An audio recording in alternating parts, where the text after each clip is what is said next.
Hey guys! So, I'm posting this pasta, as the title says, because I reached 50 subscribers the other day! Yay!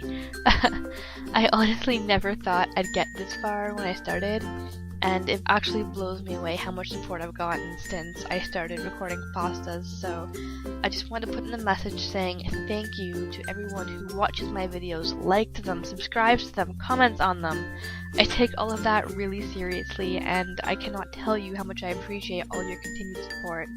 So thank you all so much, and I hope you enjoy. A strange happening in an unknown town renders one neighborhood childless. Officials report nothing but several broken windows and the common testimony of a small boy in pajamas wandering the streets on that frigid night. Later inspection revealed a neatly arranged pile of bones and flesh under a weeping willow in the nearby forest. The account is as follows, of the being known only as the man and the small helper. Come, little children. In a small town neighborhood, the lights had gone out. The name of the town does not matter. The only detail of relevance is the story that follows. It was a frigid, frosty night, and the electricity in the old townhouses had blown. On the night of October 19th, children suffered shivering spasms, cold sweats, and spectral dreams transfiguring themselves into tangible nightmares. On that very morning, a young boy was seen walking slowly along the street, clad in nothing but some striped pajamas, despite the freezing temperatures. Though only early fall, the entire area was covered in a dense frost. Footsteps could be seen in the early hours. Those footsteps, however, disappeared soon after the sun rose, as did the children. The following morning of October 20th, a tremendous search was undergone. The only evidence of the children's disappearance was the disturbed sheets of over 20 child beds, the parental testimony of a small boy wandering along the street, and a pile of acrid flesh and bones piled underneath a weeping willow deep in the forest. The following is an artist's rendering of the events which have passed. I wanted a friend. I wanted a friend.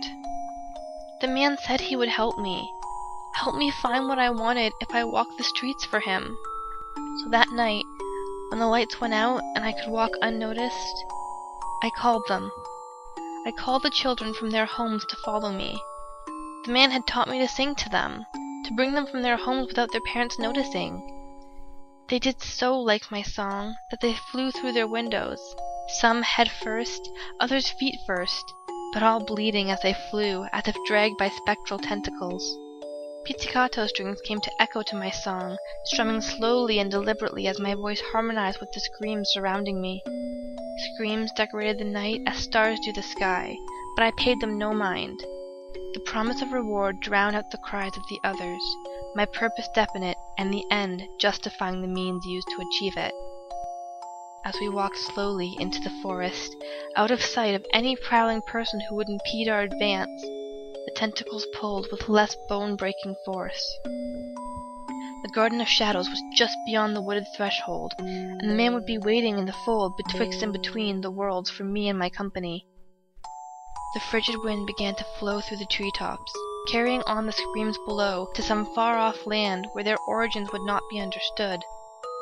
The wind rustled the trees, making them twist and shake as if laughing at my playmates below.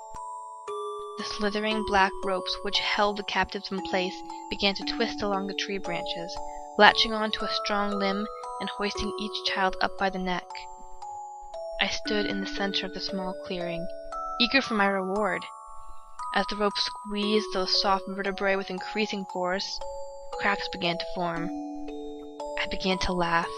The crackling of those boys and girls resembled a door in my memory. The last sound I remembered from when I was alive. Shortly after that had run its course, I had met the man, and he had sent me on this journey. The story had almost come full circle. With the last staccato snap, the lifeless bodies dangled from the treetops, and my mission was complete. As promised, the man allowed one of the captives to drop from the tree and into my small arms. This was a farce. A deal breached. I was furious. I wanted no corpse. I desired no lifeless plaything.